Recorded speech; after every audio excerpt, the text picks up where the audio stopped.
Okay, hey, good morning. Oh, I should adjust my camera and adjust my posture because I look like Kilroy was here. And yeah, it's Thursday, July 18th. Excuse me. My name is Rob. I am that developer dad, and I am building a NPC generator to help me when I'm running my homebrewed D&D games and my players ask me, "Hey Rob, so this blacksmith, what does he look like? What's his name? Does he have any kids? What's he wearing? What's his personality like?" And all that stuff. So I'm bad at ad-libbing, so I am working on this project to help me get those details fairly quickly with a minimum of cognitive load. That's just the excuse for writing the code and sort of the example project that I'm using while I execute what I really want to do with these streams, which is share some of the things I've learned, some of the insights about software development over the many years I've been doing it professionally. I'm currently in between employers. I've got some extra time, so I figure let's make some videos that hopefully capture some of the stuff I've figured out. And without further ado, well, no, let's talk about what we did yesterday and what we're going to do today. I'm going to flip over so that y'all can see my GitHub stuff. And so add an interface and first implementation class to the AI Workload Manager. We got that knocked out. It's checked in. Add an LLM access component in the resource access components solution folder. I got that down. We started off with just executing a simple hard-coded text prompt, and then we moved to creating sort of a template and adding the NPC JSON from the work we did earlier in the project to a prompt that asks the LLM to please build the or create a description for our NPC. And we need to create a describe NPC function using the semantic kernel, and we'll set it up to use the NPC JSON. So we started in on creating sort of a dynamic semantic function executor yesterday afternoon. And we kind of plumbed all of this stuff that lets us push the details necessary to build one of these functions to the outside of the AI subsystem that we've added. And today we're going to finish that up by actually defining the prompt template and the required set of parameters. We're going to let that be handled by the shim project, the API shim. It's going to register the functions, the AI functions that need to be registered to execute the workloads when we choose to use AI. So let's get started. I'm going to shrink this down. I'm going to make sure our server's working. Let me ping it real quick. I'll just use a quick API call. It seems to be happy. Let's run the application as it exists right now. Console client, execute, and this takes a minute. I think I want to tidy up the workflow a little bit to be a little bit more interactive and have a somewhat better user experience. If we get through cleaning up the AI service this morning, I might focus on that this afternoon. So I don't know if the stream or the video shows the resolution of the server I'm using, but there we go. We finished. We have a half-elf weaver who used to be a soldier. It looks like her name is Lyria Windstrider, And we've got an appearance. This is what she looks like. This is what her personality is like. Her current circumstances. She's retired from active service and has become a weaver and makes intricate tapestries that tell tales of valor and hope while searching for a peaceful life in her village. And then, of course, we've got a background paragraph that kind of describes how she got where she is. So that's I'm quite pleased with how this is looking. I'd like it to maybe give us some information, like maybe the generated attributes before it goes off to the AI and stuff like that. We'll iterate on that later today. But for now, we can exit. We'll need to open Visual Studio. Visual Studio, and I'm going to pin this to the taskbar. There we go. Now I've always got it there. And hopefully it won't take too long to boot up for me. It kind of takes its time. It's not quite as efficient as Visual Studio Code when it loads up, but I'll take it if it means I have access to all the shortcuts and all of that stuff.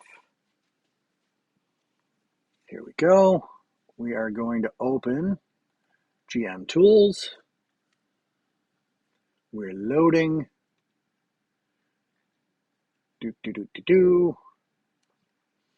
Now, an interesting thing about this, and my youngest son was asking me questions about the AI that I'm using and everything like that. And I had to do a little bit of digging to confirm. I'm using Microsoft's Phi 3 Mini 4K Instruct model that is an open source model. And I did a little bit of digging into how it was trained, how they selected their training data, and all of that stuff, because he's very, very interested and rather passionate about AI and the ethics around how AI models are trained and built. He gets very, very angry when he thinks that people are being cheated out of their IP or their hard work or anything like that. So I did a little bit of research last night, and it turns out that the Phi 3, as a matter of fact, I think it's the entire Phi line from Microsoft, has been trained exclusively on public domain, Creative Commons, publicly available stuff on public websites. They haven't scraped things behind paywalls or anything like that, as well as quite a bit of what they call synthetic data, which I believe is information that's just kind of generated from other AIs or what have you. So this is ethically trained from everything I can see. That means nobody's IP was stolen or used without their consent. And that is becoming a very, very important point for a lot of people. Let's get into the mechanics. And I've got a couple of to-dos in here. The first one that I'm definitely going to handle, this naming is confusing. Fix next stream. Well, it's the next stream. My resource access component, its interfaces and classes are called ILLM provider, and the manifestation of ILLM provider is LLM provider. I've got my workload manager down here named LLM provider.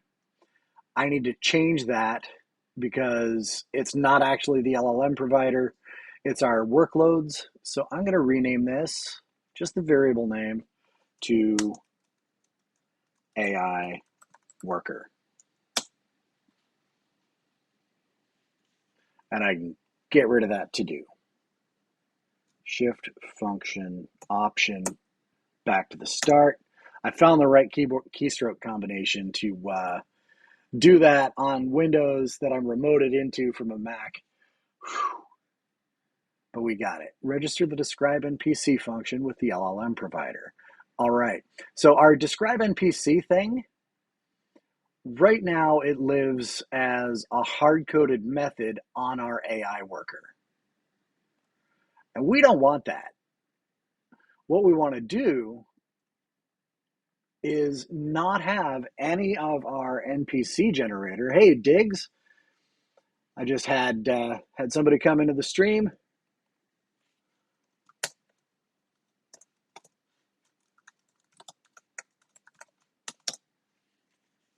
I want to respond to him real quick.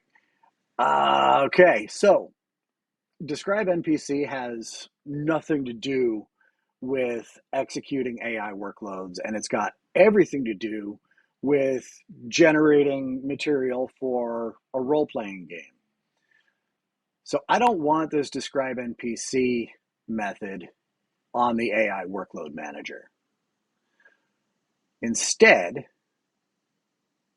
we're going to build an AI function definition with all of the bits and pieces that make up that prompt template. We're going to register it with the AI worker, and then we're going to execute that workload. So let's come back here, and we're going to save. And this code lives up in our API area. And for now,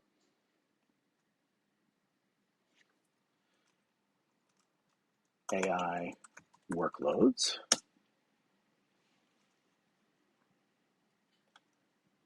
and add a new class.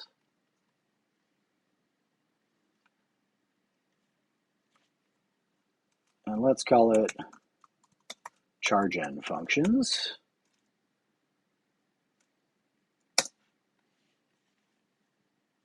Let that create. And we can make it internal, but we're going to make it static. And public static void register character generation function. And it's going to need an AI workload manager.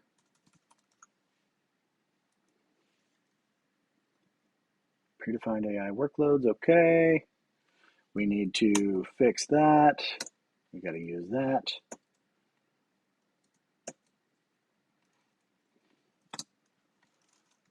Workload manager.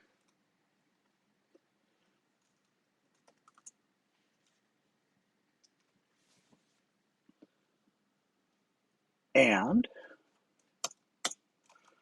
private static AI function definition. Describe character. Describe NPC function. And it doesn't need to take anything in. But all we're going to do, string name equals whatever. We'll come back to it. String description equals whatever. We'll come back to it. String prompt template equals whatever. We're going to fill that in a second. Excuse me. And describe NPC will be the name of the function given a JSON string containing seed data uses the configured large language model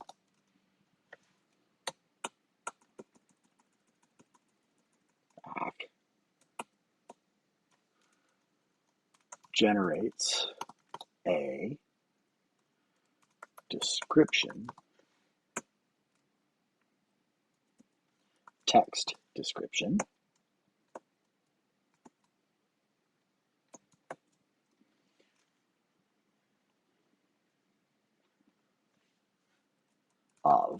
character.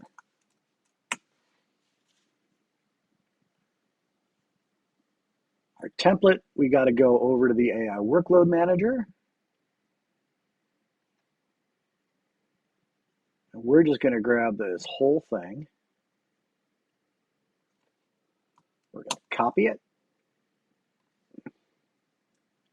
paste it over here. Great. Get rid of the extra semicolon that it added.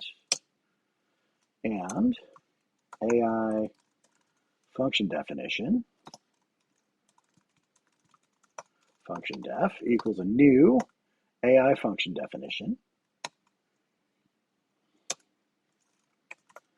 Name gets name. Description gets description. We don't actually need all of that,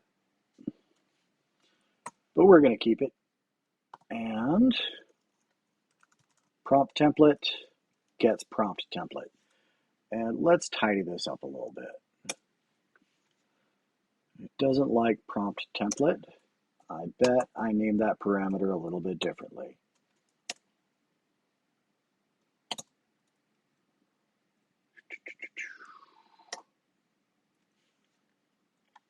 Let's go to the definition and make sure I haven't got my head stuck in my butt. It's just template.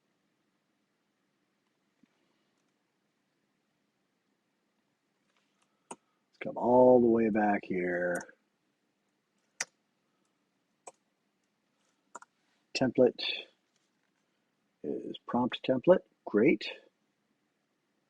And then finally, return the function def. Let's save that.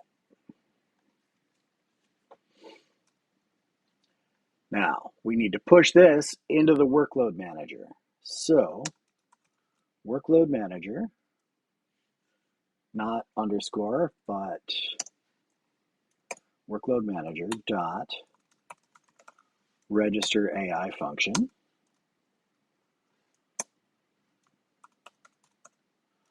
Describe NPC function. Now, I don't like calling functions from function calls. So, and describe NPC equals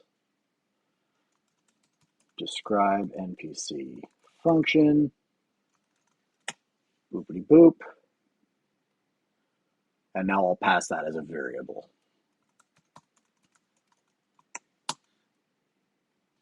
Great. And describe NPC function, I don't like that name for that method, so I'm going to say build function underscore describe NPC. Now, I don't often put underscores in my function names. However, in this case, I think it's okay because A, we're a private method here. We don't care if it's named strangely.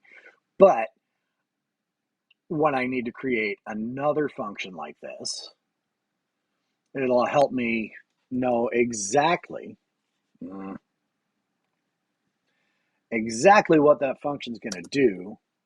So private static AI function definition, build function, describe shop, maybe, if I had such a thing. That is very out of scope for this project, but I wanted to show an example. So there we go. We're building our function, we're registering it. Let's come back out to character workloads. And I am going to call, because I made that a static class, I don't need to create an instance of it. And it sort of exists in the global scope for this project. And because it's global,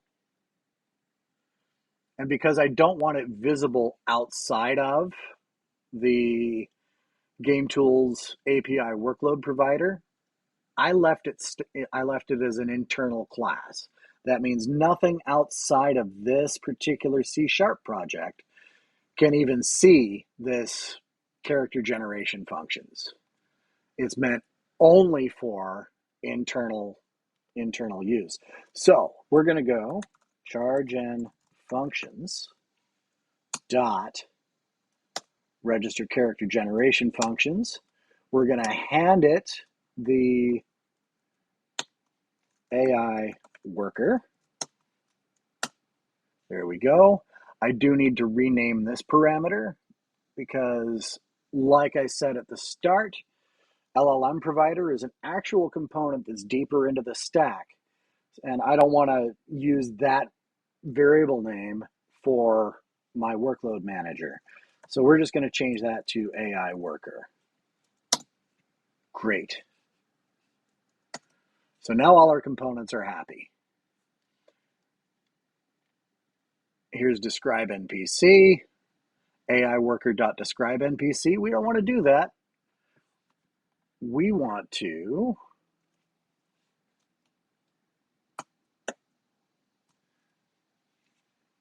comment this out. I'm just going to pull this down here. String description equals string dot empty. We'll do that for now.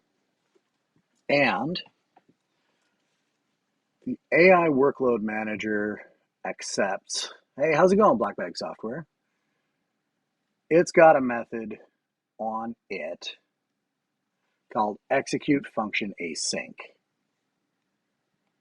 And it's expecting the name of the AI function we want to execute and a dictionary of string and object of the arguments. So out here, when we want to invoke the describe NPC, string function name equals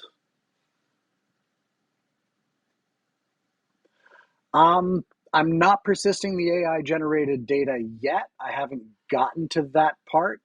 And each run generates a brand new NPC. And eventually we'll be doing the configurable stuff. Earlier streams, I actually went through the process of building my dice bag simulator, card shuffling simulator, and some just lists of species, backgrounds, and NPC vocations.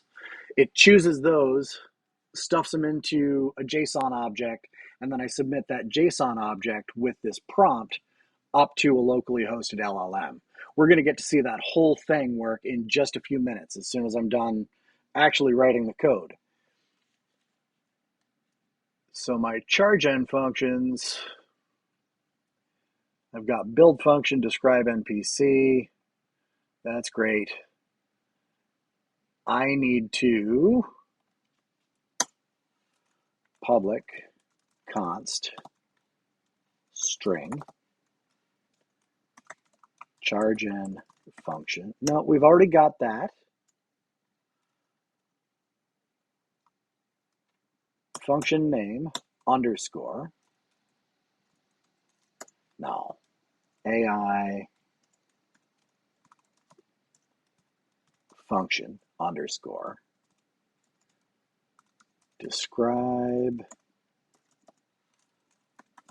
NPC equals, and we're going to copy that, paste it, and because we now have that declared in a constant, I can replace the magic string with that constant value. So we save that. No. Save that. String doesn't need to be capitalized here. Save it again. Let's come back out to our character workloads. Is chargen functions dot AI function describe NPC. Function name, it's not used. We're going to use it in a minute. Calm down. Dictionary of string and nullable object function arguments equals new dictionary of string and nullable object. Let's hide this. Okay. Now, this is where things are a little skeezy. We need to look at the character gen functions and we need to look at our template to get this argument name. And we just need that part.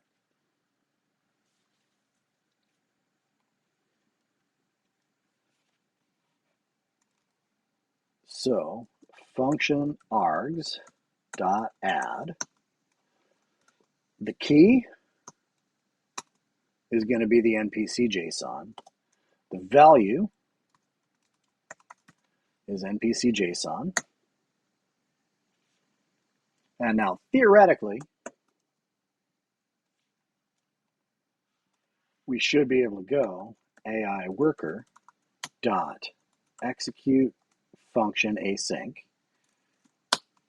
And we got to do a little bit of tidy up there. Function name, function args. And I'm also not in love with this setup here because we're leaking details of calling our AI thing. Now this is, it can't convert type task of AI function result to string. So that ain't going to work for us at all, is it? Let's go to the end of this. Cut that code. String.empty. We're not quite ready to assign you yet, Mr. Description. Var function result equals await, paste,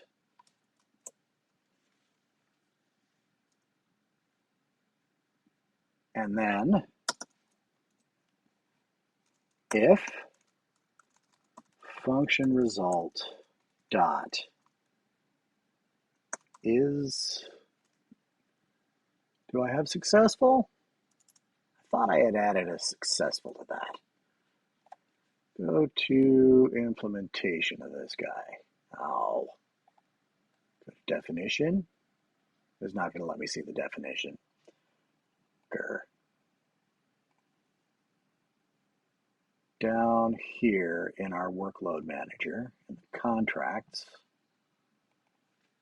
AI function result, we've got a list of errors, errors.toArray.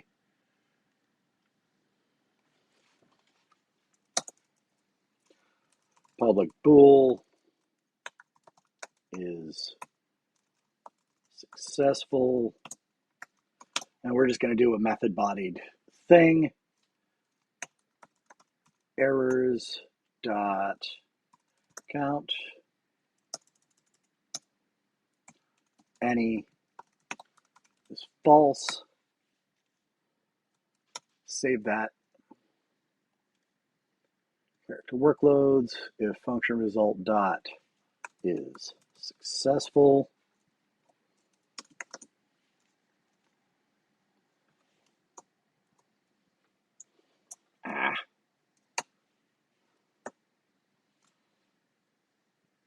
Let's cut, paste our declaration up here. Description equals function result dot AI response. Else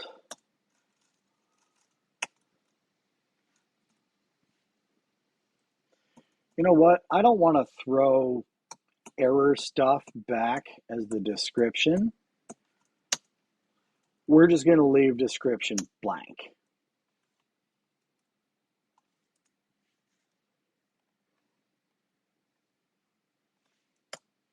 There we go. And this might be null, so we better do a null coalesce.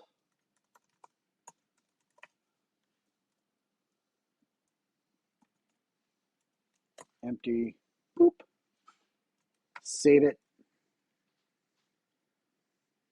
and describe NPC. What are you complaining about? Must be void task, task T, a task-like type. We've done an await, async, task of string. Save it.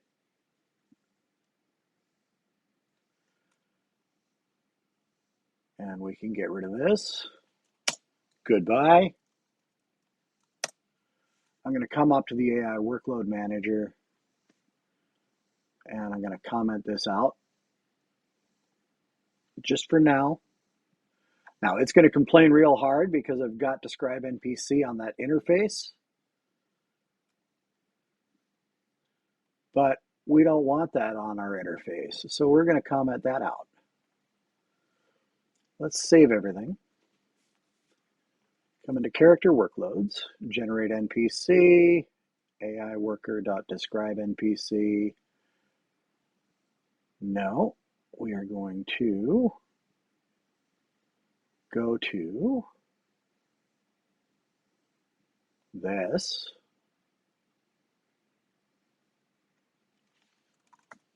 dot describe NPC, and that's going to return a task, but we're going to say result.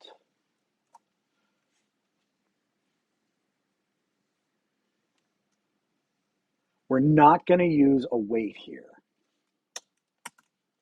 We are not using await here because we need to keep this method synchronous for now. Save that. Let's drop a breakpoint right here. And let's build our solution. We'll watch the output happen.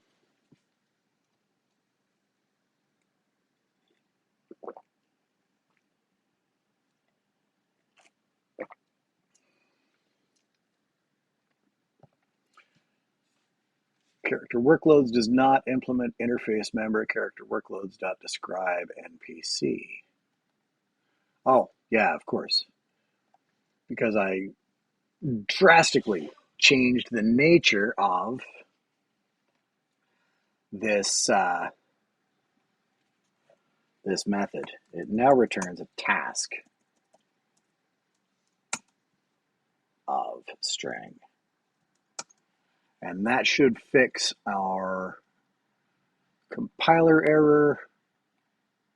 Yep, the error list is gone. Nothing failed, 2 succeeded.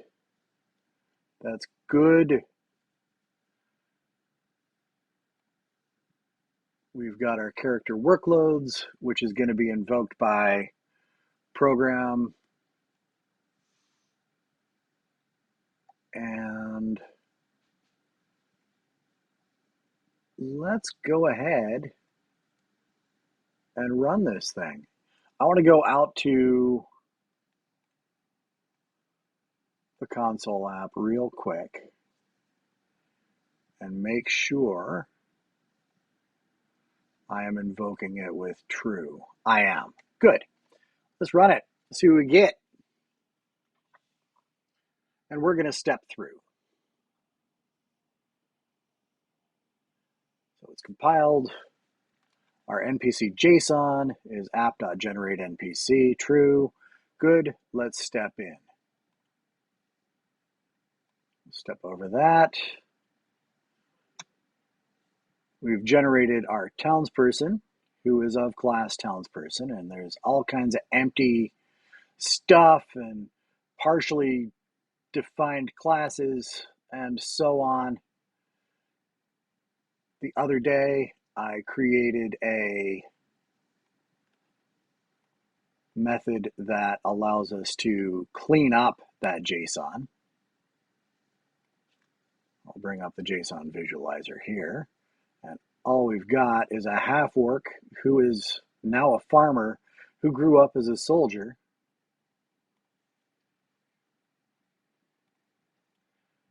We did ask to include the AI. So we're going to step into this .describe NPC. Our function name is describe NPC. Our arguments, we're adding those now. So it's NPC JSON. Here's all the data. And now we need to step into execute function. Our AI function, stored function. First, we need to make sure we've actually registered that describe NPC. Our functions absolutely has a function definition for describe NPC. So good, that worked. And if our stored function is null, we throw an error or we return an error. Funcdef equals stored function, whether it's null or not. AI function result, that's the return object of the execute function async. And all it does is it wraps things up in a lighter weight object than, say, an exception or just a string. So we're going to build out our function request because the LLM provider has no idea what an AI function request or an AI function definition is, but it does understand what a function request is. And I don't want to share classes all the way through this application. And then for each entry and arguments, we're going to add parameters. There's only one. And execute function async, we're going to pass our request. Let's step in to see what happens here. Again, similar pattern to what we did out in the manager, where first we create our response object, and then we got to build an instance of the semantic kernel. And the semantic kernel is a Microsoft package that wraps up all the goo required to make calls into large language models. So I like to use that rather than making raw API calls. It gives us a lot of other capabilities that really simplify some more advanced use cases for language models. So we've got our kernel. We have to build our function. So let's step into this. This is the first time this code has been run. I typed it in yesterday, but this is the first time I've actually executed it. And so the semantic function or the semantic kernel uses things called kernel functions, which is something that's defined inside the semantic kernel. We've got our function. We could take a look at some of this stuff. We've got our description, our execution settings,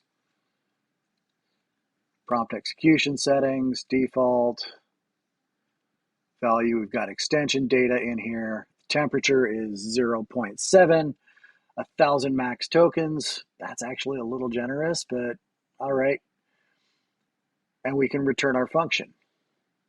Next, we convert the arguments that we provided in our request into a specialized object for the semantic kernel called kernel arguments. And all we're doing is just a straight up mapping. Any of the arguments that we passed in the request that don't have a value we're going to skip those. But anything that is populated, we'll include it in what we pass to the kernel. And here's where we invoke the kernel. And this is where I will, if I'm going to get an exception, this is where it's going to happen. And I didn't wrap it in a try catch, but I'll live. If we watch our server, we can see that it's doing stuff. It's accumulating all the things.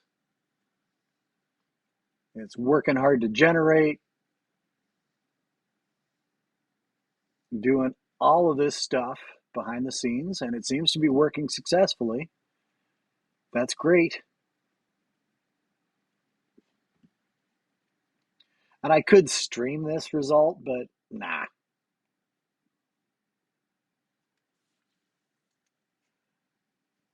And the good news is this is all running on a second thread. My console app is chugging away, doing its thing, just kind of waiting around. You can't see that it's done anything yet, but it's doing it. How's the server doing? Wow, it's yapping on, isn't it?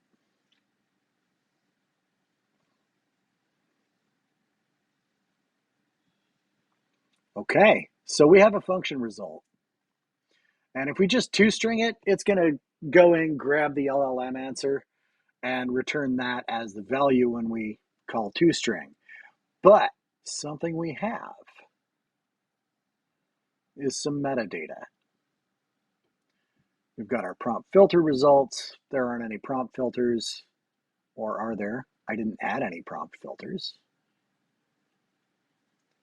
Content filter results for prompt. We don't have any content filtering. That's fine. And content filtering is a safety protocol. So system fingerprint, finished reason, log probability info, enhancements, yeah. Somewhere in here, okay, we've got the usage. And we can come in and look and see our completion tokens, 463. Our prompt tokens is 247. And total tokens is 710. Black Bag, I'm using Microsoft's Phi 3 Mini. It's 4K Instruct. I pulled that off a Hugging Face when I learned about it back during Microsoft Build in May. The answer, there's our text. Let's go pop, return the response. Let's make sure our response is properly formed here. I've been thinking about kicking tires on Mistral. I kicked the tires on Olama the other day, and I didn't really like the way it behaved for me. I could not for the life of me get the API wrapper to actually serve an API. So is successful is false.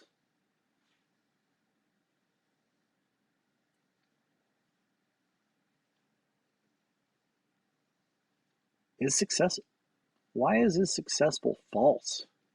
That's silly. How many errors do I have? Why does it think show next statement?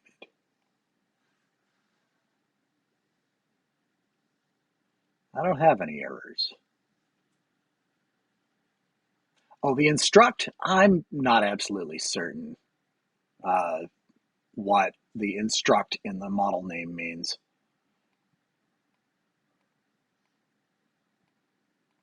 AI response is that. Good. We'll return our result. String description is string.empty. Is successful is true. And I need to go up and look at where we were in the AI worker process. But our description is here. Sweet. We're back here. We'll add the description to the output string, return the result, and here we go. Our half-orc farmer, who used to be a soldier, his name was Halgren Ironhoof. And there's her appearance, personality, current circumstances, and his background.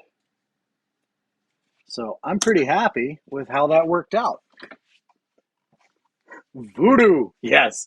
I think instruct really just means that the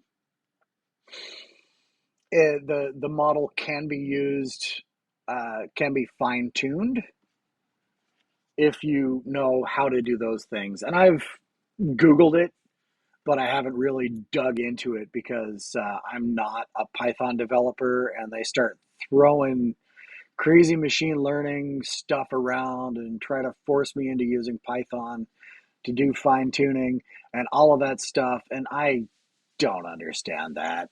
I haven't taken the time to figure it out. So we've got our generate NPC. It's writing out to the console. It's doing all the things. I want to run another test, but I want to disable all my breakpoints. So we're going to run it again. I just want to get a feel for how long it takes. And then I'm going to go in and delete all those commented out D&D specific methods in my AI subsystem. I think Microsoft is actually working on a product inside Azure AI services that facilitates fine tuning of foundation models. It ain't going to be cheap and it ain't going to be fast because you can't just run an inference server for that kind of thing. You actually have to run a training model. So we've got a halfling cobbler who used to be a criminal.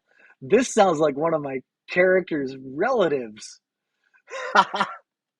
one of the players in my game.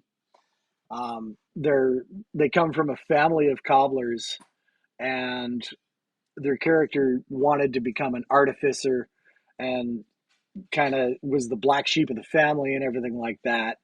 But they've caught a lot of static from their parents for not going into the shoemaking business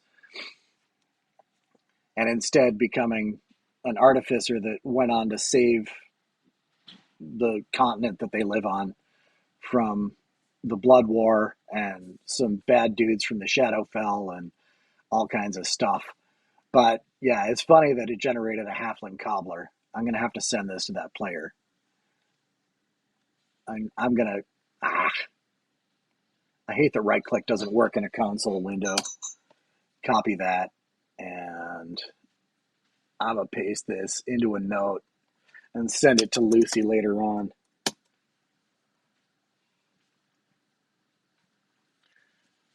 If my computer can give its head a shake. Come on. Oh yeah, my notes app has completely lost its mind. I'll just drop it on the desktop of my Windows machine. New text document. Paste. Woof. All right, good enough. File. Save.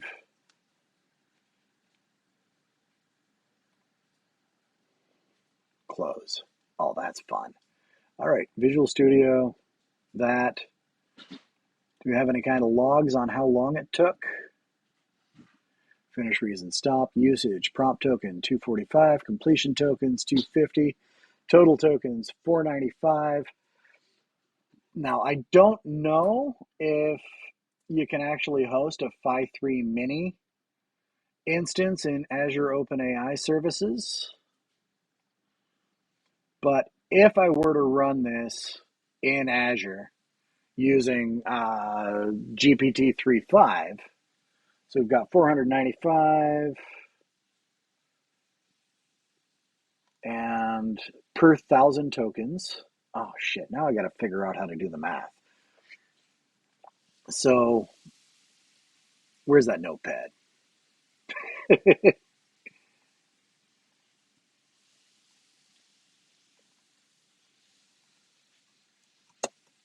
Mm,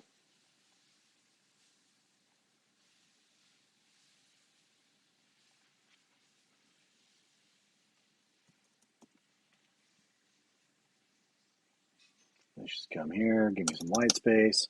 So if we are 0.0005 per thousand, we've just used, what was it, 495? Yep. So 495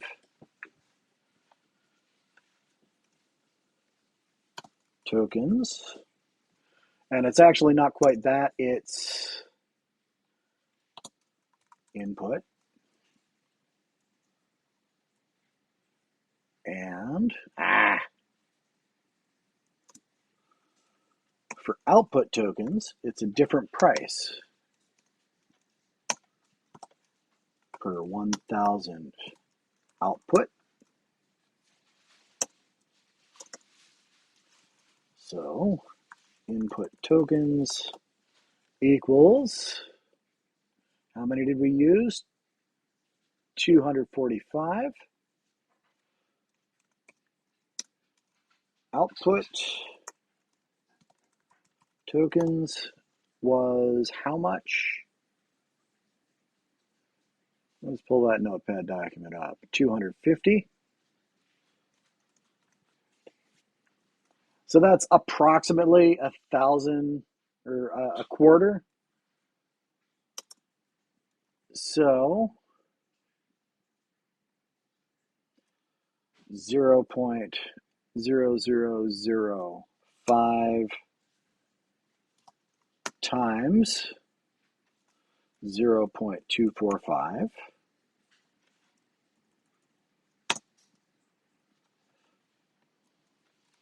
plus 0.0015 times 0.25 equals, and I'm just going to use a calculator.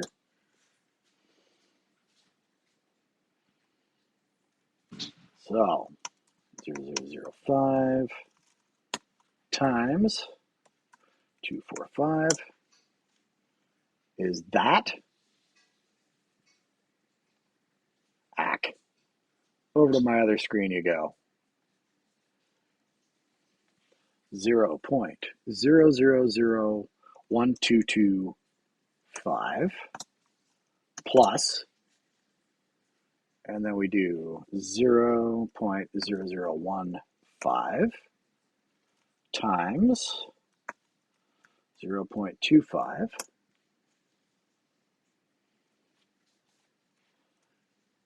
0.000375 equals, let's add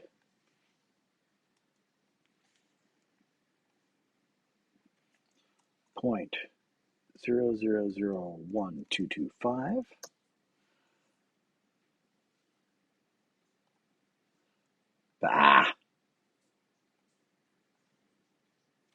0 point. Oh,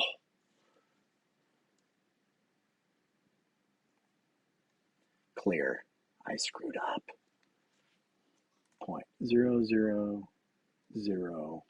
I'm going to round the output tokens to 0.0004.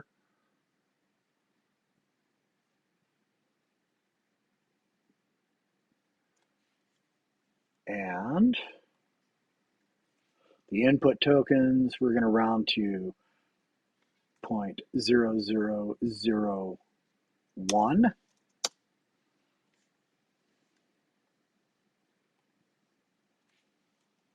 And that works out to 0.0005 dollars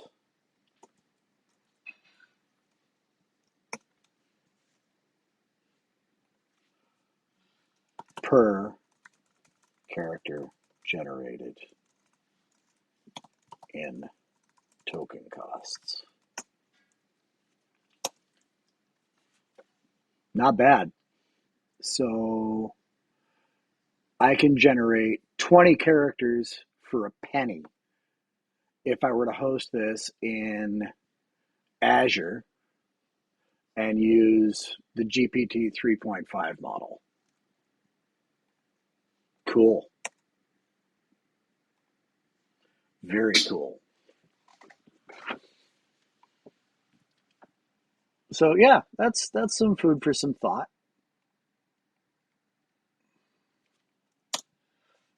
Let's make sure I've got my code tidied up.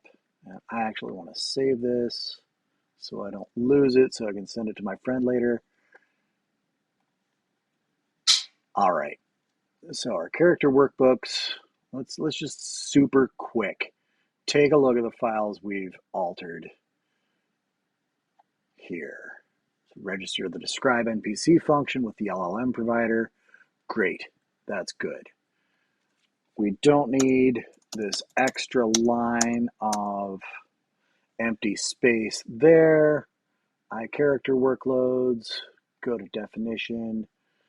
I have comments. I have all the stuff here that I want. Good enough. Character workloads describes the behaviors provided by a component that supplies character generation capabilities. Save it. Good. Character workloads we can save. I want to make sure I don't have any extra green code left over. Our describe NPC. I'm not in love with this structure here, but until I'm starting to execute or until I add more workloads or more AI functions and I start to see some patterns emerge, I'm not gonna mess with this. I'm gonna leave this alone. This might be good enough. What I am going to do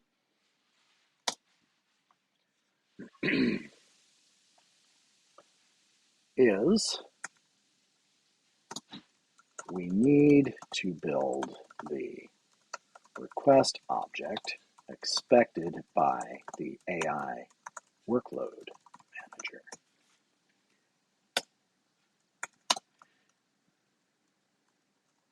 We invoke the functions by the names they were registered with.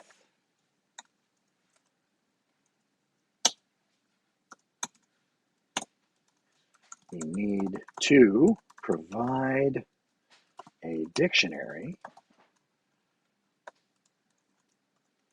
whose keys correspond to the replacement token strings in the prompt.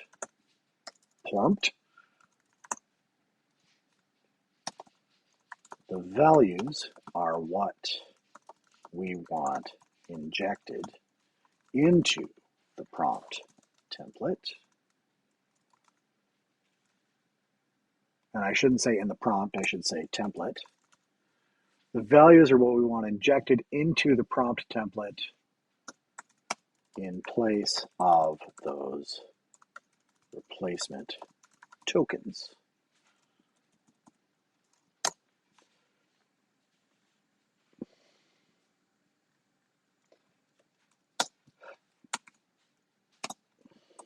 Finally, we invoke that function on the AI workload provider and await the result.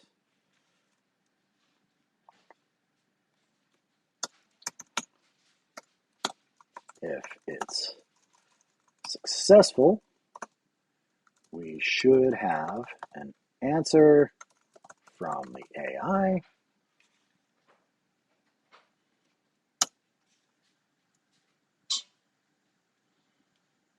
Let's spell should right.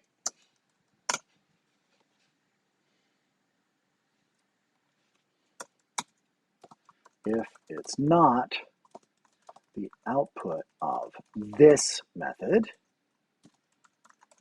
is going to the UI. Let's just return an empty string when the AI workload fails. There we go.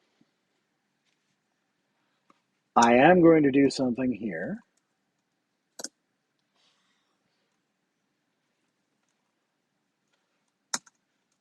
To do, add some logging here.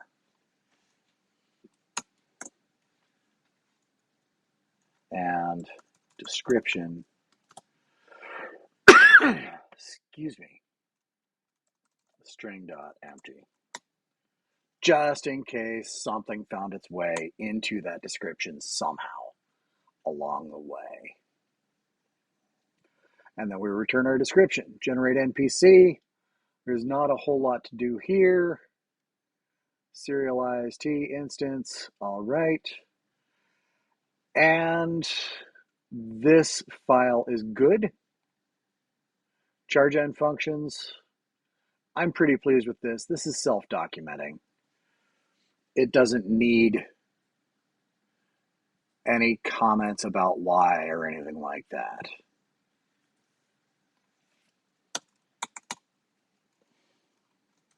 Added this to keep the function definitions and registration out of the main character workload classes. Just a tidy code thing. Save that. LLM provider. We're inheriting our documentation from the interface. Execute prompt async. Here's all of our builder functions. All of that stuff. I will be expanding on the AI workload subservice and the LLM provider in a separate project, because as I add more, or as I do more projects that are going to use AI, I don't want to have to type this code over and over and over again. So I'm likely going to pull that into another repository and make it available publicly under Creative Commons, of course, or the MIT license, just so that other people don't have to type this crap in every time they do an AI project in C# as well. There's the LLM provider. The one that I'm most concerned about here, as far as cleaning up before I check in and pull request, is making sure I don't have any D&D related stuff in my AI stack. And because that stuff, it does not belong. And I don't like checking in commented code. It is many people's pet peeves and is one of mine. All right. So there's test LLM. That just lets us ping the language model and make sure it's actually running. Here's our private methods. Guard function exists. Good. Let's save everything. Open the Solution Explorer. Let's pin this. Our Git changes. Adds the beginnings of an LLM provider subsystem using semantic kernel to smooth out the developer path. Integrates that AI subsystem into the main NPC generator application. And I need to get my list of GitHub issues that we are resolving with this push. Pound 44. Am I not connected? I guess not. Pound 43. Pound 45. Let's commit all. And let's push. Now, because I'm using Visual Studio now instead of Visual Studio Code, I've got some much better Git and GitHub experiences here. Yeah, it's freaking out because some of these files that are open don't exist in that. So let's sync. I don't have any changes on my main branch. So we've synchronized. I've pulled latest on main. Before I issue a pull request, I want to merge into that feature branch. And it's not going to change any files at all. Beautiful. So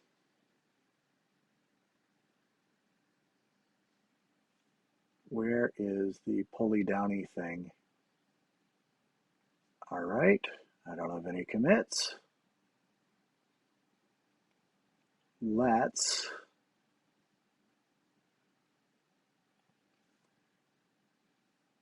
I don't want to view all changes. What about over here? Let's manage the branches. I'm going to come up to remotes and origin, feature. I want to do a new pull request. Enter a title, add basic AI capability.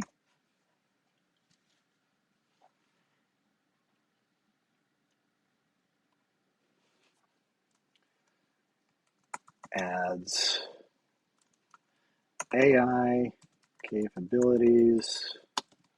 This is currently hard-coded to use a local LLM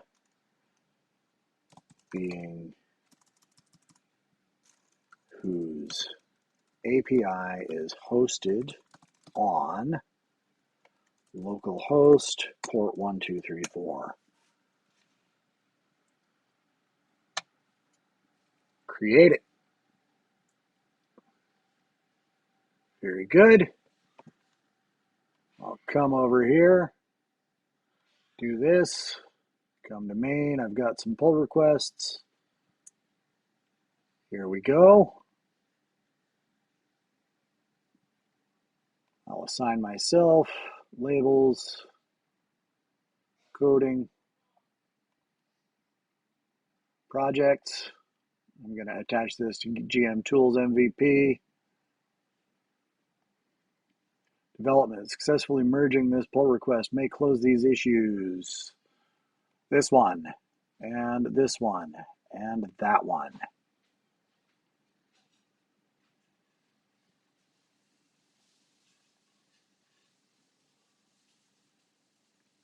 And I don't have any more outstanding GitHub issues that we're resolving with this. We're going to squash and merge, confirm squash and merge.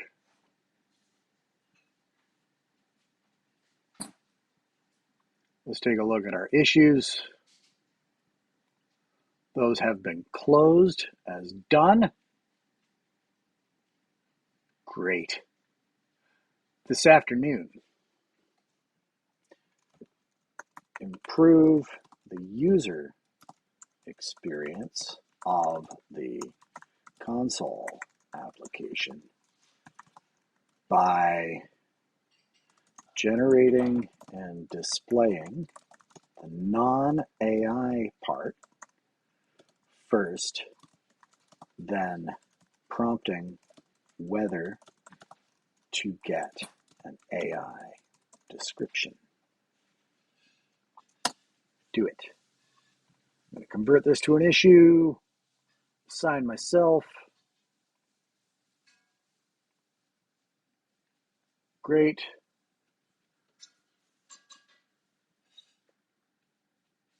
This is a coding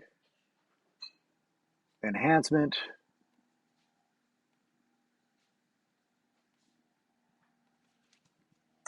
Sometimes I want to see the attributes before I spend the money. I'm going to put that in quotes because I'm not actually spending any money right now on AI tokens to generate the description. Alter the UI workflow so I can preview characters, NPCs, before they're and then opt in to the AI parts. Save. And we're going to do that this afternoon. Black Bag, if you're still with me, thanks for joining. If you dug stuff, like and subscribe, and I'll be back at 1 o'clock. Take care, folks.